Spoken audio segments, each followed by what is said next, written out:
Telex what it means be Dalit in India हा प्रश्न विचारण्यात आलाय तो म्हणजे पल्लवी मेनकेला अर्थात राधिका आपटेला.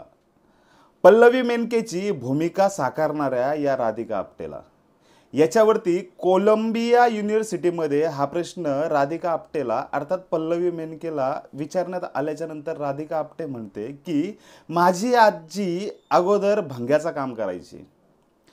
माझी आजी भंग्याचं काम करायची आणि तेव्हापासून आम्ही आमची दलित आयडेंटिटी ही लपवत आलो होतो.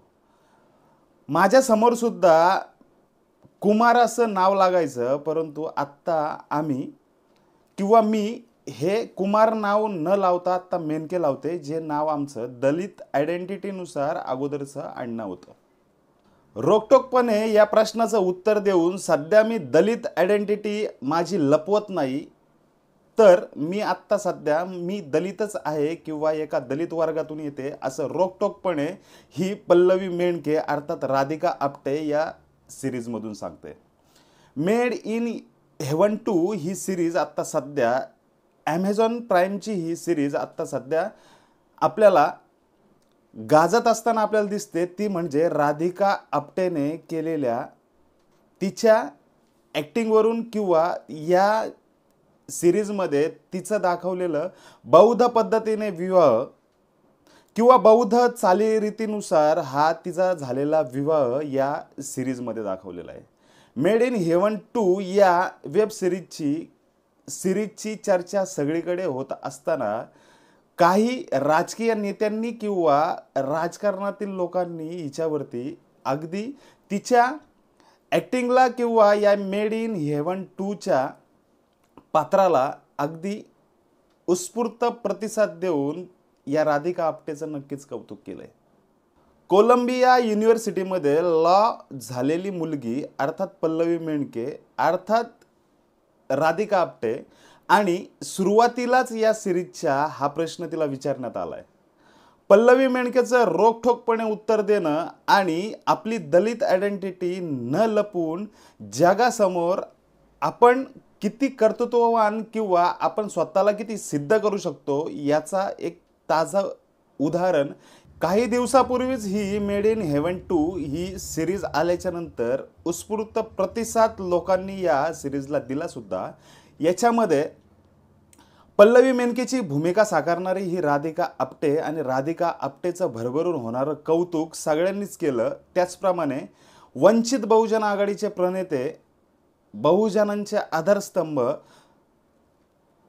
ॲडव्होकेट प्रकाश आंबेडकर यांनी सुद्धा या राधिका आपटेचं किंवा पल्लवी मेनकेचं भरभरून कौतुक केलंय.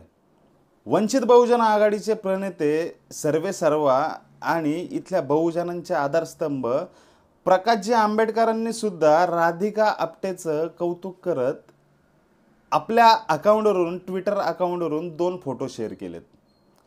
एका बाजूला राधिका आपटेचा फोटो जो या सिरीजमधला आहे आणि दुसऱ्या बाजूला डॉक्टर बाबासाहेब आंबेडकर आणि तथागत भगवान गौतम बुद्धांचा फोटो शेअर करत मला ही सिरीज आवडली किंवा राधिका आपटेची भूमिका पल्लवी मेनकेची भूमिका आवडली असं म्हणत त्यांनी या सिरीजचं कौतुक केलंय.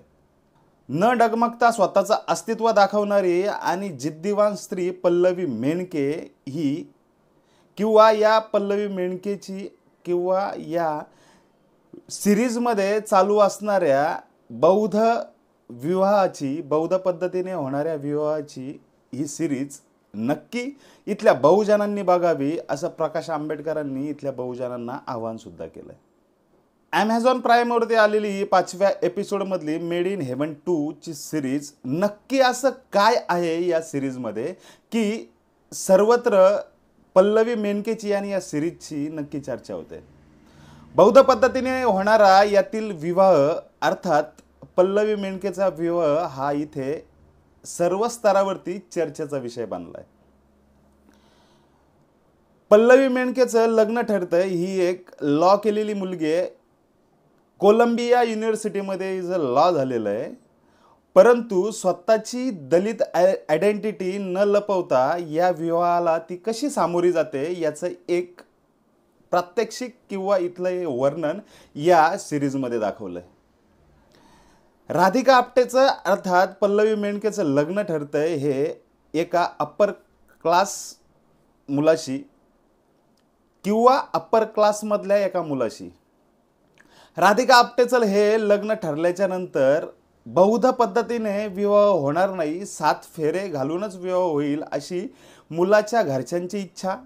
परंतु पल्लवी मेंढकेचं असं म्हणणं आहे की हे लग्न बौद्ध पद्धतीनेच झालं पाहिजे अशी ती तिची इच्छा इथे दर्शवते.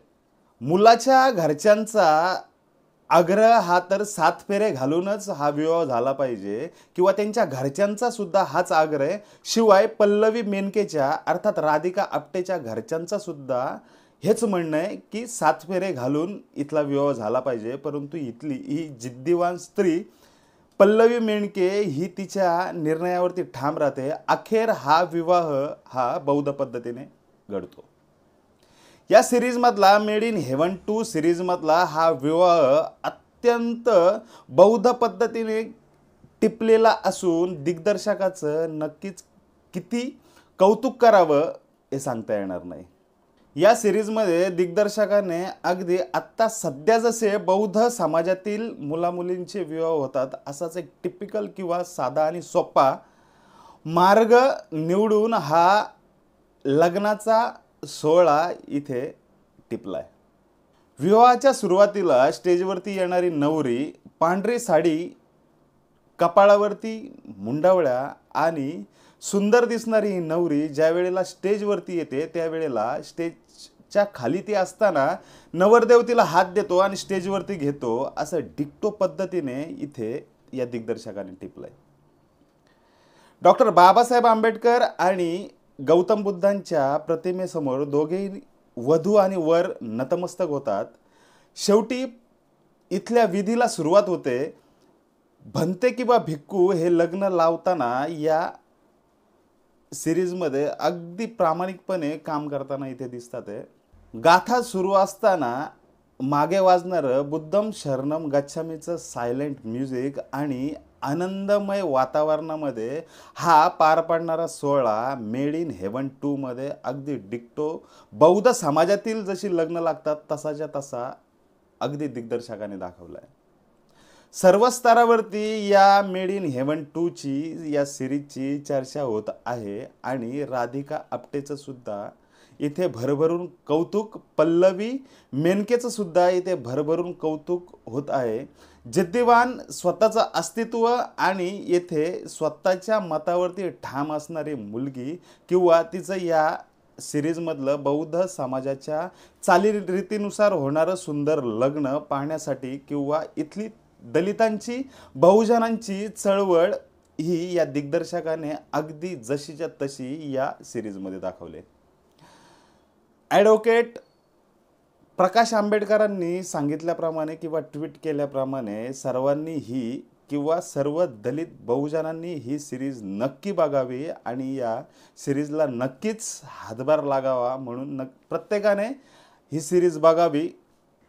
या सिरीजमध्ये सुरुवातीला कोलंबिया युनिव्हर्सिटीमध्ये पल्लवी मेंढकेला विचारण्यात आलेला प्रश्न आणि आत्ता या सिरीजमध्ये मेड इन हेवन 2 मध्ये पल्लवी मेंढकेचं बौद्ध समाजानुसार किंवा बौद्ध पद्धतीनुसार होणारं लग्न आणि इथला भारतीय जातीवाद किंवा भारतीय जातीवादावरती भारतीय जातीवादाच्या अनुषंगाने किंवा भारतीय जातीवाद सांगणारा सखोल प्रयत्न इथल्या मेड इन हेवन 2 या सिरीजने केलाय. या सिरीजचं नक्कीच कौतुक आणि सगळ्यांनी ही वेब सिरीज बघावी एवढं आवाहन करतो. धन्यवाद.